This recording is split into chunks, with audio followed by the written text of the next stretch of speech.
Today, we begin with a powerful display of diplomatic theatre in Washington. President Donald Trump welcomes Saudi Crown Prince Mohammed bin Salman, or MBS, with one of the most elaborate ceremonies seen at the White House in recent years. The White House displayed plenty of pomp for the Saudi royal yesterday. The red carpet was rolled out, and an honor guard on horseback led the way, all underscoring the strength and symbolism of the US-Saudi relationship.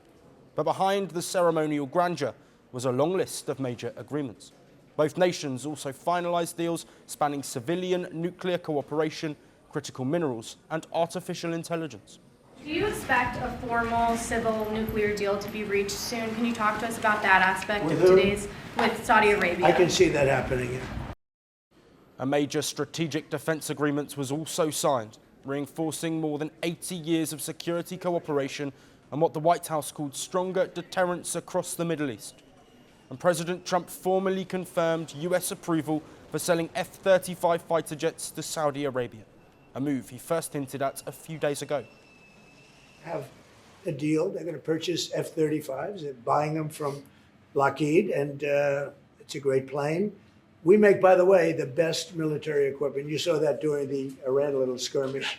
We make the best planes, the best missiles. We make the best offensive missiles.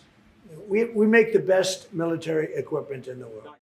The issue of Saudi Arabia joining the Abraham Accords was also brought up during the meeting.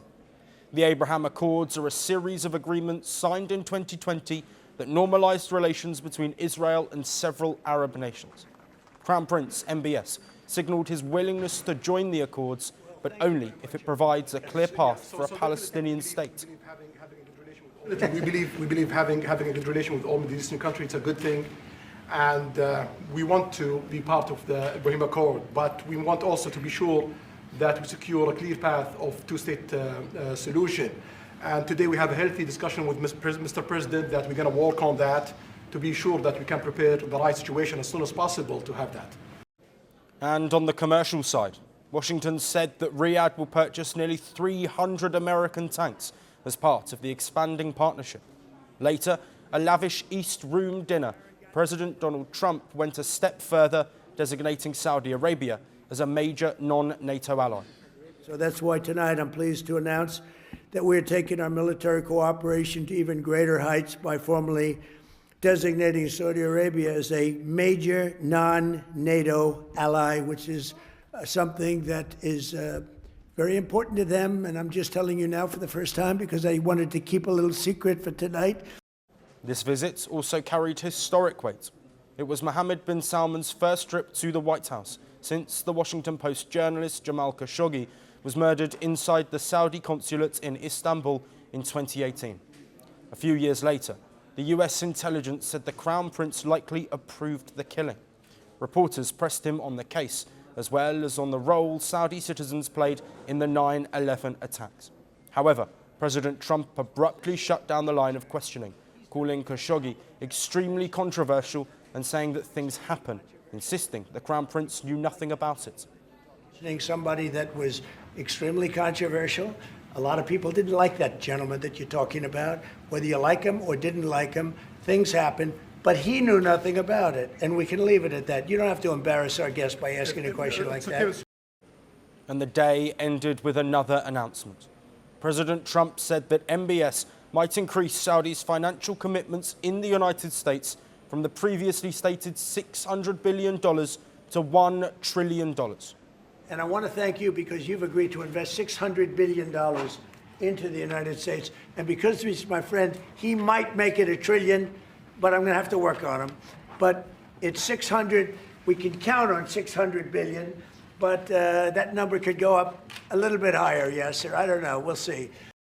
And the guest list at the dinner reflected that focus, with tech leaders such as NVIDIA CEO Jensen Huang, Elon Musk, and Tim Cook in attendance, alongside high-profile sports figures like Bryson DeChambeau and the football star Cristiano Ronaldo.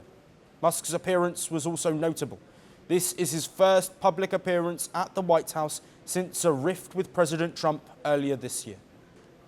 And with that, the White House's high-stakes, high-glamour diplomatic showcase came to a close. setting the stage for what could be one of the most consequential partnerships shaping West Asia and beyond. They promised glory. They delivered fear. They shaped nations. They scarred generations. From brutal purges to propaganda machines, from stolen power to violent falls from the throne.